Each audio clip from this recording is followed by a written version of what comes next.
Let's talk a bit about this apparition. Do you think it's real? Personally, on a personal plane, I concluded Medjugorje is a satanic hoax. And why do you say that? I say that because of three main reasons. First of all, if I examine those appearances, I prefer the word appearances, of Our Lady, say Lourdes, La Salette, Guadalupe in Mexico, Our Lady of Revelations in Tre Fontane in Rome, which is the latest one, Fatima, Garabandal in Spain in 1961, 62. I find one note always there. The participants, as they call them, the seers, always submitted to the change. And when sometimes through years of silence, persecution, sometimes imprisonment, certainly badgering and interrogation, waiting for church approval, which finally came. Medjugorje is totally different. Total revolt.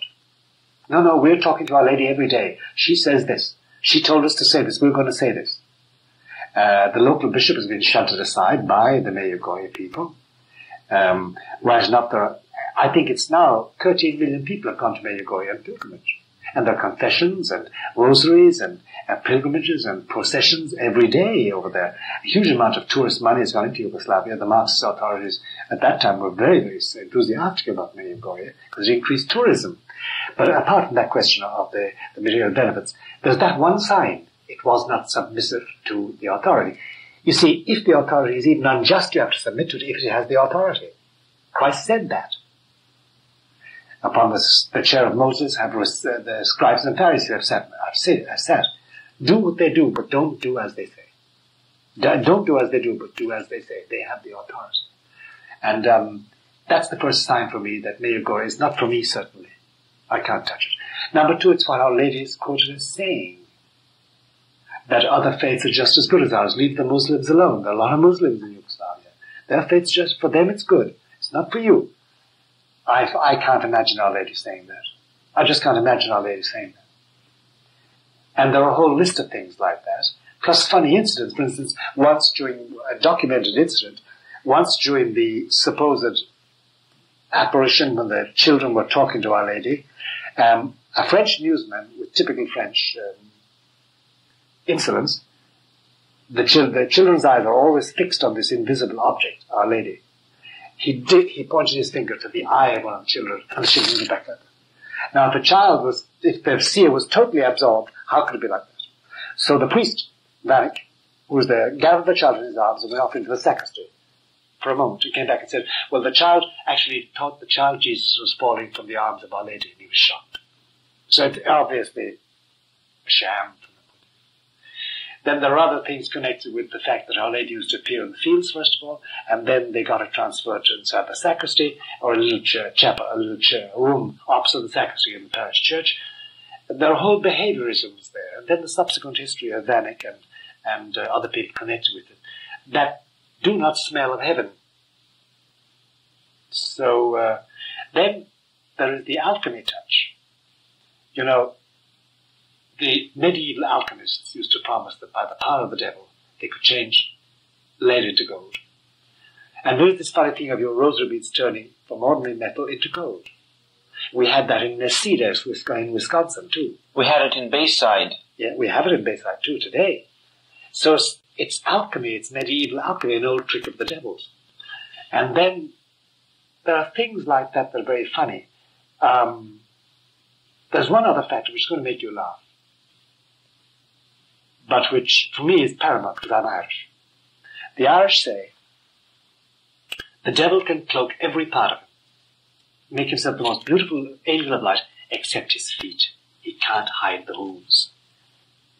Nobody has ever described Our Lady's feet in Medjugorje. Everything else but her feet. Bernadette said there are roses on her instep. And Garabandal, the same thing. Conchita has described Our Lady's feet to us. Garaban at Medjugorje, no mention of the feet. And I'm sufficiently Irish still to say the hooves. He can't hide the hooves. He always appears with hooves. This is the Irish idea of the devil as a goat. as an unclean goat. But it's only a sign. It's not the dirimant factor in my decision about Medjugorje.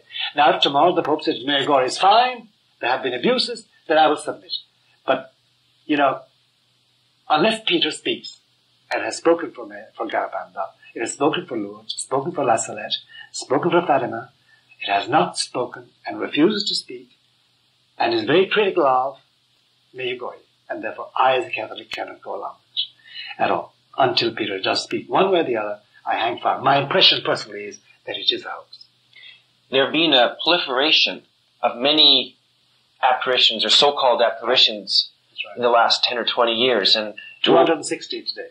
That's incredible. And some of the better known ones are Nisida or Bayside or the Pebble in Australia. Japan, Africa, they're all over the place. One common trait of a lot of these so-called or claimed apparitions is this: they seem to be imitations of Fatima, like Medjugorje, as if to steal away. My own theory or feeling is that they're supposed to diminish the interest in Fatima, which is the central revelation of this century, private revelation. And they all seem to be imitations of that, one way or the other. They promise the same things, and Our Lady speaking about the same things, and terrible destruction, say the rosary, and come and visit me here now. In other words, take away from the dire message of Fatima, which is still running. The writ of Fatima still runs. In Ireland alone, the amount of statues of the Virgin that started crying. There's a book written about it I have in my library. And I suspect hoaxes everywhere because the devil is so clever. He's so intelligent. And he introduced great confusion about this. So we have Medjugorje, we have the Kita, we have the Pebble, and we have the Bayside. This is all nonsense, the conclusion is. It's all illusions. That's the general idea. The only other apparition appears of Our Lady, which seems to be, grips my soul, is the one in the Ukraine. That is something which is special. There's no doubt about that. But the Holy See has not been able to penetrate into the Ukraine to examine the fact. And the bishops have been in hiding, so there's no question of finding out if it's true or false. But the proliferation, I think, is typically satanic. It's like when we were invading England, when we were invading France, in D-Day, we dropped, I think, thousands of little rubber paratroopers in parachutes, and the Germans spent a lot of ammunition, a lot of time rounding them up.